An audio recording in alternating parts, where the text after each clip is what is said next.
প্রত্যয় স্কিম বাতিল না হলে ১ জুলাই থেকে সর্বাত্মক কর্মবিরতিতে যাবেন বিশ্ববিদ্যালয়ের শিক্ষকরা, এমন ঘোষণা দিয়েছে বাংলাদেশ বিশ্ববিদ্যালয় শিক্ষক সমিতি।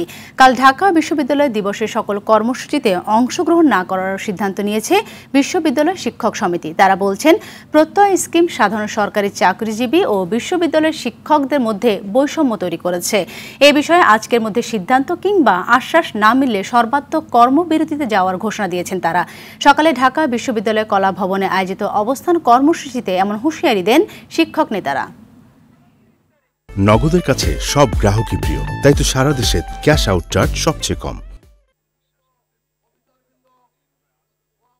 এই প্রক্রিয়া যদি এখানে বাস্তবায়ন হয়, ঢাকা বিশ্ববিদ্যালয় বলেন বা অন্যান্য বিশ্ববিদ্যালয় বলেন, দুইটা শ্রেণীর সৃষ্টি হবে। আমরা সংবিধানে কি পেয়েছি? সবার জন্য সমতায়ন, সুষম নীতি। সেই নীতির এটা পরিপন্থী।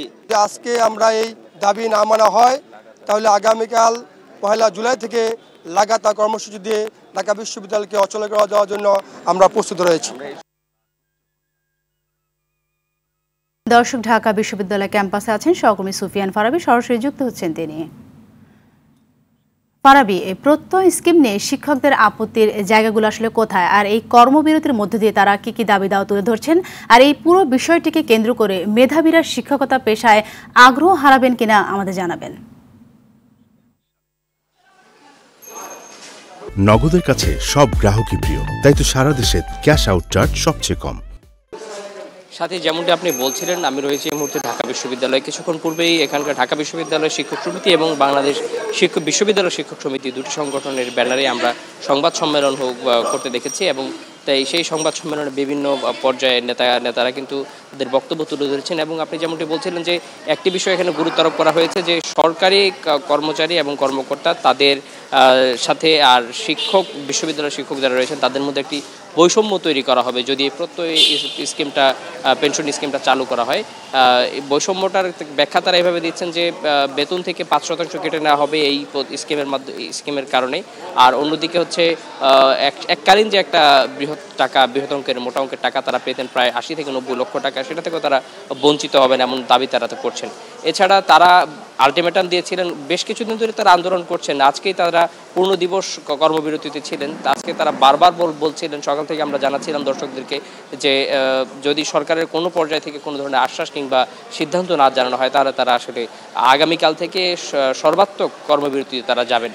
সেই ঘোষণার মধ্যেই তারা কিন্তু অনড় আছেন, এবং কিছুক্ষণ পূর্বে তারা সংবাদ সম্মেলন করেছেন। সেই সংবাদ সম্মেলনের মধ্যে তারা এই কথাটা স্পষ্ট করেছেন যে সরকারের কোনো পর্যায় থেকে কোনো ধরনের আলোচনা বা কোনো ধরনের আশ্বাস না পাওয়ার কারণে তারা কিন্তু এখন পুরো সর্বাত্মক কর্মবিরতিতে চলে গেছেন। আগামীকাল ঢাকা বিশ্ববিদ্যালয়ে দিবস রয়েছে, সেই দিবসের কোনো কার্যক্রমে তারা অংশগ্রহণ করবেন না, কেক কাটার আয়োজনে তারা থাকবেন না। এবং সেই সাথে শুধু ঢাকা বিশ্ববিদ্যালয় নয়, জাহাঙ্গীরনগর বিশ্ববিদ্যালয়, জগন্নাথ বিশ্ববিদ্যালয়, বুয়েট ইউনিভার্সিটি, প্রতিটা বিশ্ববিদ্যালয় থেকে কিন্তু এখানে প্রতিনিধি ছিল। তারা কিন্তু তাদের যেই সমর্থন সেই সমর্থন জানিয়েছে, এবং প্রতিটা বিশ্ববিদ্যালয়ে কিন্তু এই বিষয়টাতে শিক্ষকরা সরব রয়েছে। আমরা জানতে পেরেছি জাহাঙ্গীরনগর বিশ্ববিদ্যালয় বিশেষ করে তার সিনেটে এই বিষয়টি প্রস্তাব পাশ হয়েছে যে কোনোভাবেই এই স্কিমটি তারা মেনে নিতে পারছে না। অন্যদিকে বিশ্ববিদ্যালয়ে যারা কর্মচারী রয়েছেন তারাও কিন্তু একই দাবিতে আন্দোলন করছে। আমরা সকাল থেকে তাদের আন্দোলনও দেখেছি ঢাকা বিশ্ববিদ্যালয় এলাকায়। সাথে এই ছিল ঢাকা বিশ্ববিদ্যালয় থেকে আমার কাছে থাকা সর্বশেষ তথ্য। অসংখ্য ধন্যবাদ আপনাকে।